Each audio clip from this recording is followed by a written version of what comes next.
Assalamu alaikum. Welcome to my आसान accounting channel. Today's my topic is depreciation of the fixed asset. डीकॉम part second की ये book है और इसका chapter number 10 है. मैंने एक्चुअली देखे थे कि आपके डीकॉम पार्ट सेकंड के बच्चों के लिए देख रही थी कि मैं 5 इयर्स पेपर्स, तो उनमें से जो टॉपिक मेन थे तो वो मैं करवाने की कोशिश कर रही थी, जिसमें से मैंने कॉस्टिंग मैन्युफैक्चरिंग वाला भी करवा दिया है, लाइफ ऑफ फाइफो वाला भी करवा दिया है, एडजस्टिंग वाला भी करवा चुकी हूँ और अब ये डेप्रिसिएशन वाला ही करवा रही हूँ.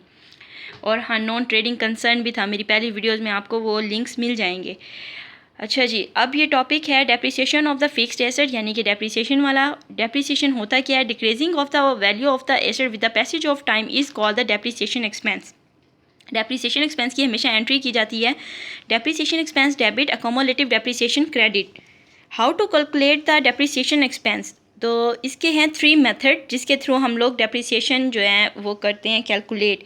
ये 3 मेथड्स वो वाले हैं जो कि बहुत ज़्यादा कॉमन हैं और इन हैं पड़े. वैसे इसके अलावा और भी बहुत से हैं, तो सही 2-3 और भी हैं पड़े. खैर, फ़िलहाल 3 मेथड्स हैं. स्ट्रेट लाइन मेथड है, डबल डिक्लाइन मेथड है and sum of the year digit method. ये 3. स्ट्रेट लाइन मेथड, सबसे पहले एक्चुअल वैल्यू ऑफ एसेट्स, इसके बीच में से माइनस करते हैं स्क्रैप वैल्यू. स्क्रैप वैल्यू के साथ वो मेंशन खुद ही कर देगा डाटा में, या तो पार वैल्यू कहेगा या रेजिडुअल वैल्यू भी इसको कहते होते हैं. तो एक्चुअल वैल्यू में से रेजिडुअल वैल्यू यानी कि स्क्रैप वैल्यू माइनस करते हैं तो हमारे पास बन जाती है डेप्रिसिएशन वैल्यू. डेप्रिसिएशन वैल्यू साथ हमें दी जाती है एस्टिमेटेड लाइफ.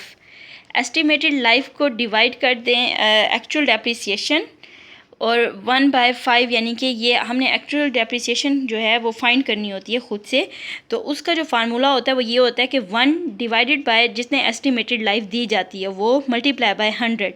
अब यहाँ क्वेश्चन में अगर इन केस एस्टिमेटेड लाइफ जो है पड़ी वो हमें 10 ईयर्स या 5 ईयर्स या 4 ईयर्स दी जाएगी, तो हम 1 डिवाइडेड बाय उसी को ईयर्स की जो वैल्यू होगी उसी को हमने डिवाइड करना है, मल्टीप्लाई करना है 100 के साथ. तो हमारे पास परसेंटेज में आंसर निकलेगा और वही हमारी कहलाएगी एक्चुअल डेप्रिसिएशन रेट कहलाएगा वो हमारा. उसके बाद डबल डिक्लाइन मेथड होता है. डबल डिक्लाइन मेथड में सबसे पहले कॉस्ट ऑफ वही asset same, scrap value minus कर देंगे तो डेप्रिसिएशन वैल्यू निकलेगा. रेट ऑफ डेप्रिसिएशन निकालना है जो डबल डिक्लाइन में, वो होगा कि एस्टिमेटेड लाइफ कितनी है, 1 divided by estimated life multiply by 2 multiply by 100. जो आंसर आएगा ना उस परसेंटेज को मल्टीप्लाई 2 के साथ कर देंगे तो हमारे पास उसका डबल, यानी कि डबल का मतलब 2 होता है, तो डबल डिक्लाइन का जो है रेट निकल जाएगा डेप्रिसिएशन का. Sum of the year digit method third वाला है. इसमें भी ऐसे करना है. Cost of asset, scrap value minus कर देंगे उसमें, डेप्रिसिएशन वैल्यू हमारे पास निकल आएगी. यूज़ और life of assets, for example अगर 5 इयर्स है तो हम उसको क्या करेंगे, सम ऑफ द ईयर मेथड में 1 + 2 + 3 + 4 + 5, तो 5 = 15. तो 1 डिवाइडेड बाय 15 करके हमने उसका क्वेश्चन सॉल्व करना होगा. जब हम प्रैक्टिकली करेंगे तो अब आपको ज़्यादा क्लियर हो जाएगा. अब मेरे पास है इलिस्ट्रेशन नंबर 10, चैप्टर नंबर 10 की, डीकॉम पार्ट सेकंड की ये बुक है. इसमें रिक्वायर्ड करना था कि स्ट्रेट लाइन मेथड और डबल डिक्लाइनिंग मेथड के साथ आपने काम करना है. और क्वेश्चन में क्या दिया हुआ है? क्वेश्चन में हमें दिया हुआ है Bilal construction company purchased a machine on 1 January at the cost of 2 lakhs. The estimated useful life is 5 years and the scrap value is 20,000. Scrap value means the par value and the residual value also. Required करना है compute the depreciation for the 5 years using straight line method and the double declining method. सबसे पहले हमने straight line method use करना है. Cost of machine हमारे पास 2 लाख है, scrap value उसकी 20,000 खुद दे दी गई है. उसके बाद जो बराबर डेप्रिसिएशन वैल्यू निकली है 1,80,000 की. एस्टिमेटेड लाइफ हमारे पास 5 ईयर है.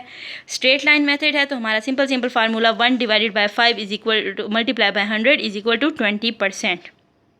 अब ये सबसे पहले होती है वर्किंग. इसे हम कहते होते हैं कि simple how to calculate the, यानी कि हमने सबसे पहले लिखना होगा straight line method, then solution, और उसके बाद उसके ये हम फार्मूला लगा देंगे जिस तरह से. उसके बाद हमने बनाना होता है schedule of the depreciation. Schedule में हम क्या करते हैं, 7 कॉलम्स डालने होंगे हमने schedule of the depreciation method straight line और डबल डिक्लाइनिंग में.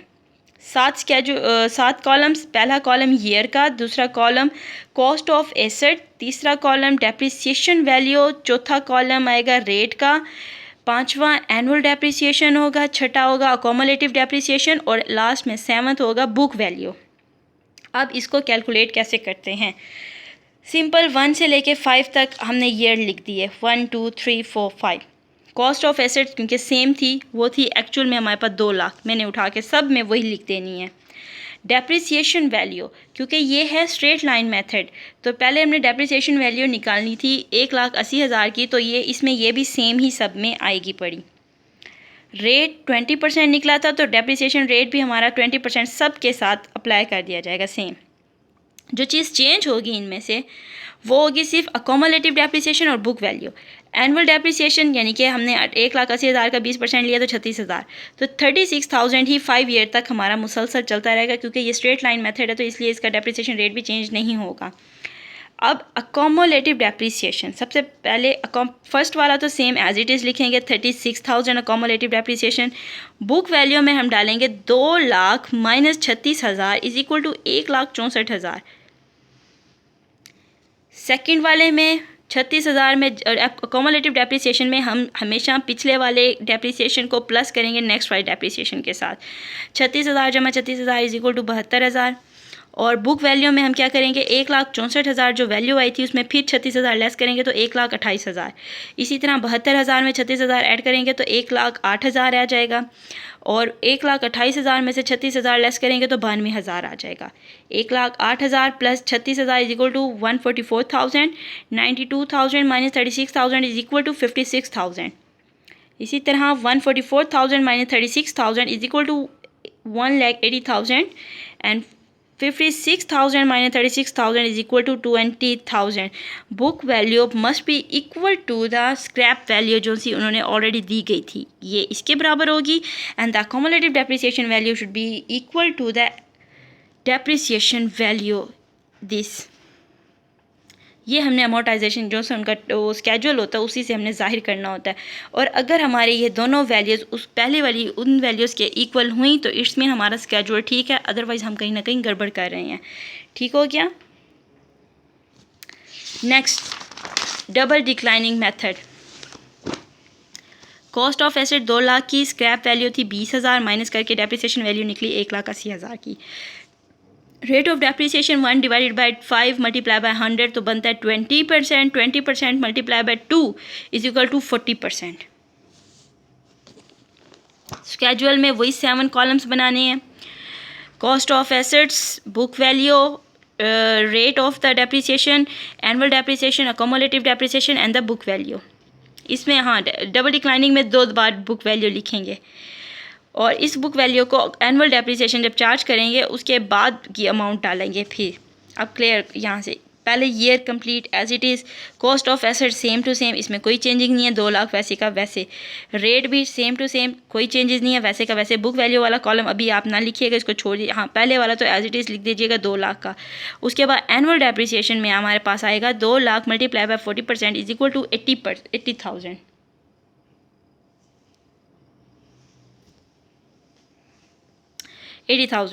उसके बाद बुक वैल्यू में 2 लाख में से 80,000 पहली डेप्रिसिएशन निकाल देंगे तो आंसर आएगा 1,20,000।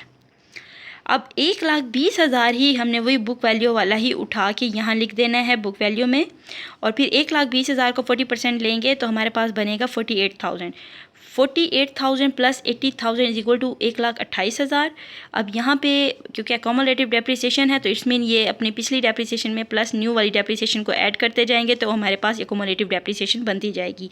बुक वैल्यू में तो जो actual value of the assets है उसमें से माइनस करते जाएंगे एवरी ईयर्स डेप्रिसिएशन एक्सपेंस, तो वो जब हम लेस करते जाएंगे तो हमारे पास एट द एंड बनेगा बुक वैल्यू की जो एग्जैक्टली अमाउंट है।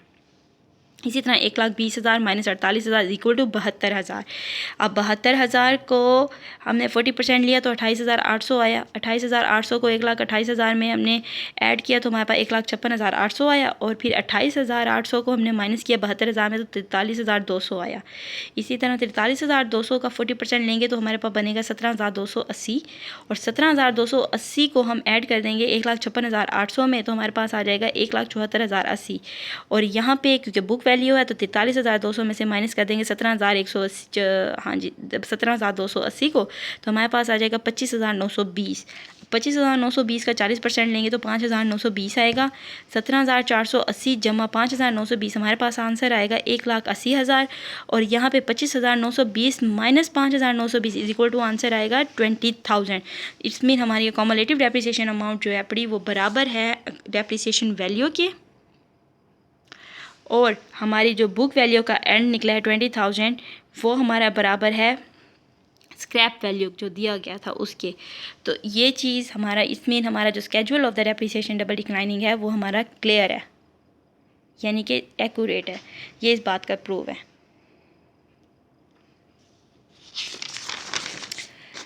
थर्ड हमारे पास आ रहा है sum of the year digit method, जो कि है illustration number 11। Illustration number sum of the year digit method, इसमें भी सेम 3 स्टेप्स तो बिल्कुल सेम है। कॉस्ट ऑफ एसेट 61,000 की दी गई है, पार वैल्यू हमारे पास 8,000 की दी गई है। पार वैल्यू को माइनस कर देंगे कॉस्ट ऑफ एसेट में से तो हमारे पास डेप्रिसिएशन वैल्यू आ जाएगी 60,000। अब useful life of the asset वो है 5 ईयर्स उन्होंने दिया हुआ है। तो sum of the year digit method में हमने क्या करना है 1 + 2 + 3 + 4 + 5, ये टोटल बन गया 15। हमने एक सिंपल सा इसका एक स्केच बना देना, first year, second year, third year, 4 year and 5 year. और नीचे हमने फर्स्ट ईयर में स्टार्ट करना, उसके वो डिसेंडिंग वाला सीन होता है ना, वो वही वाला यूज़ करेंगे। 5 / 15, 4 / 15, 3 / 15 एंड 2 / 15 एंड 1 / 15। अब इसका स्केच बनाते हैं। इसके स्केच में हमेशा 6 कॉलम्स बनाए जाएंगे, 7 नहीं होते, वरना स्ट्रेट लाइन में और डबल डिक्लाइनिंग में हमेशा 7 होते हैं। इसमें 6 कॉलम्स होते हैं, एक ईयर का, दूसरा कॉस्ट का, तीसरा रेट का, चौथा डेप्रिसिएशन एक्सपेंस का, 5वां अकोमोलेटिव डेप्रिसिएशन का एंड 6 बुक वैल्यू। पहले में हमारे पास आ रहा है 1 2 3 4 5 वैसे का वैसे, कॉस्ट ऑफ एसेट 68,000 का वैसे का वैसे, रेट हम डाल रहे हैं 5/15, 4/15, 3/15, 2/15 और 1/15। डेप्रिसिएशन एक्सपेंस और अकोमोलेटिव डेप्रिसिएशन एंड बुक वैल्यू। अब ये 3 कॉलम हैं जिनको हमने वर्किंग करनी है। डेप्रिसिएशन एक्सपेंस हम कैसे चार्ज करेंगे, 68,000 उसकी जो एक्चुअल हमारे पर depreciation of value of the asset निकली थी वो थी 60,000। 60,000 multiply by 5 divided by 15 is equal to 20,000। तो हमारे पास जो पहले ईयर की अकोमोलेटिव डेप्रिसिएशन निकलती है वो निकलती है 20,000। बुक वैल्यू में से, वो बुक वैल्यू में हमेशा जो पहली कॉस्ट ली जाती है वो कॉस्ट ऑफ एसेट की ही होती है, जो टोटल कॉस्ट ऑफ एसेट होती है। 68,000 माइनस 20,000 इज इक्वल टू 48,000। फिर 60,000 को 4 के साथ मल्टीप्लाई करेंगे, डिवाइड बाय 15, आंसर आ जाएगा 16,000। अकोमोलेटिव डेप्रिसिएशन एज यू नो, आपको पिछली डेप्रिसिएशन में नेक्स्ट करते हैं अपनी नई डेप्रिसिएशन को, तो हमारे पास ये अकोमोलेटिव डेप्रिसिएशन आ जाती है। तो 16,000 जमा 20,000 इज इक्वल टू 36,000। 48,000 हमारा पिछला बना था, 48,000 में से माइनस करेंगे 16,000 तो हमारे पास आंसर आएगा 32,000। अब थर्ड ईयर चल रहा है हमारा, थर्ड ईयर में 60,000 को मल्टीप्लाई करेंगे 3 के साथ, डिवाइड कर देंगे 15 के साथ, तो हमारे पास आंसर आ जाएगा 12,000। अब वही पीछे 36,000 अकोमोलेटिव डेप्रिसिएशन में 36,000 plus 12,000 is equal to 48,000। Book value में हम 32,000 में से माइनस कर रहे हैं 12,000 को, तो हमारे पास आंसर आता है 20,000। दूसरे साल में 60,000 यानी कि डेप्रिसिएशन एक्सपेंस 60,000 को मल्टीप्लाई करेंगे 2 के साथ, डिवाइड कर देंगे 15 के साथ, तो आंसर आएगा 8,000। अकोमोलेटिव डेप्रिसिएशन यानी कि 48,000 में 8,000 को जमा करेंगे तो 56,000 आएगा। और book value 2,000 minus 8,000 is equal to 20,000 minus 8,000 is equal to 12,000।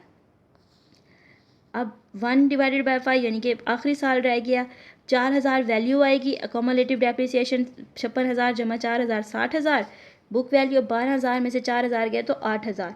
तो हमारा अकोमोलेटिव डेप्रिसिएशन इस वाले के साथ मैच हो गया जो डेप्रिसिएशन वैल्यू के साथ, और हमारा बुक वैल्यू जो है जो उन्होंने स्क्रैप वैल्यू दिया हुआ था उसके साथ भी मैच हो गया। इट्स मीन हमारा जो स्केड्यूल है वो है ठीक। अगर इसमें कोई चीज़ समझ ना आई हो तो आप मुझे कमेंट्स में लाजमी मेंशन कर दीजिएगा। मैं कोशिश करूँगी कि आपको मज़ीद अच्छे तरीके से समझा सकूँ। तब तक के लिए अपना ख्याल रखिएगा। अल्लाह हाफिज़।